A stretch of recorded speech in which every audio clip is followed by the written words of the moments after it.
Vamos a hablar un poco sobre lo que es la alimentación, la institución alimentaria en Honduras. Primero, ¿cuál es la definición de alimentos? Pues por alimentos se entiende todo lo que se requiere para el sustento básico de una persona, como ser su alimentación, educación, salud, vivienda, vestido. Esto en base al artículo 207-A del Código de Familia. ¿Quiénes son los sujetos obligados a brindar alimento? Pues dentro de los sujetos obligados tenemos al padre o los padres, los hijos, los hermanos, abuelos y los cónyuges convivientes o esposos. ¿Qué personas tienen derecho a percibir alimentos?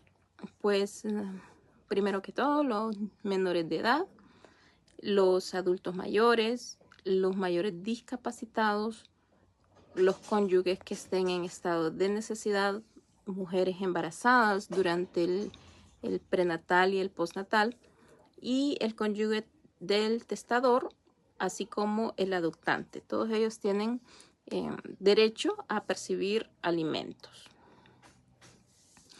¿Cómo se realiza la demanda de alimentos y su contestación? La demanda de alimentos puede solicitarse por el alimentista o el representante de forma verbal o escrita, de acuerdo al artículo 207-C del Código de Familia. En caso de ser verbal, el secretario del juzgado levantará un acta conteniendo la información de la demanda. En cuanto a la cuantía y la proporcionalidad de la demanda, la pensión depende de la necesidad del alimentado y la capacidad del alimentante.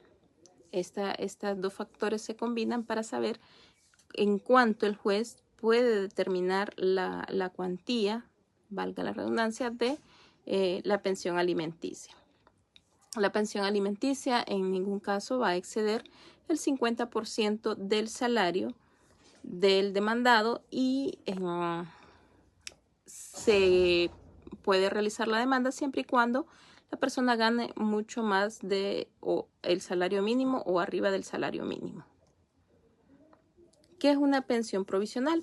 Es una pensión temporal que puede otorgarse, una pensión que se solicita mientras se tramita el proceso judicial.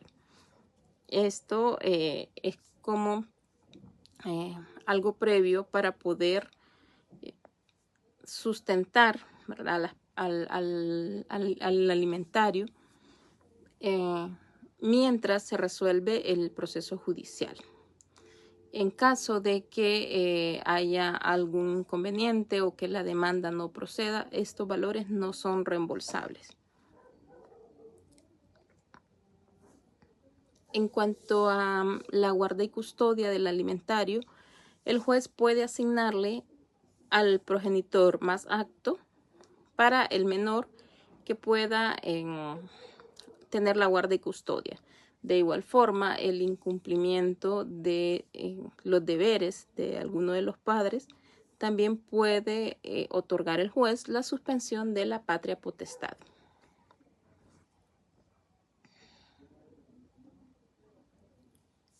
¿De qué forma se hace el cumplimiento de la pensión alimentaria o cuáles son las modalidades para ese cumplimiento?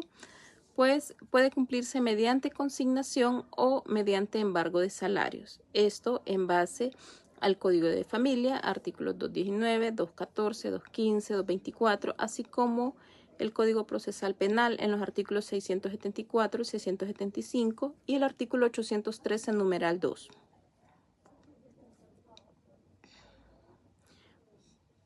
¿Cómo se ejecuta y cuál es el procedimiento? Se ejecuta mediante un proceso especial abreviado que incluye medidas provisionales, como lo hablábamos ya, como el embargo provisional. ¿En qué momento se suspende o cesa la demanda de pensión alimenticia? Pues en base al artículo 217 nos dice que cesa la pensión o se suspende en caso de que haya incapacidad del alimentario para seguir sustentando al alimentante. Por ejemplo, que demuestre que lo que genera de ingresos no es suficiente, sino para su propia subsistencia.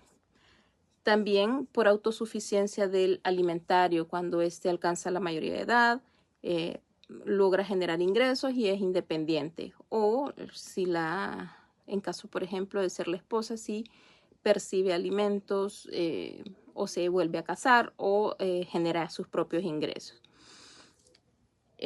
También se suspende en caso de que existan daños al alimentante por el alimentado. Y también, bueno, como lo habíamos comentado, por mayoría de edad. Gracias.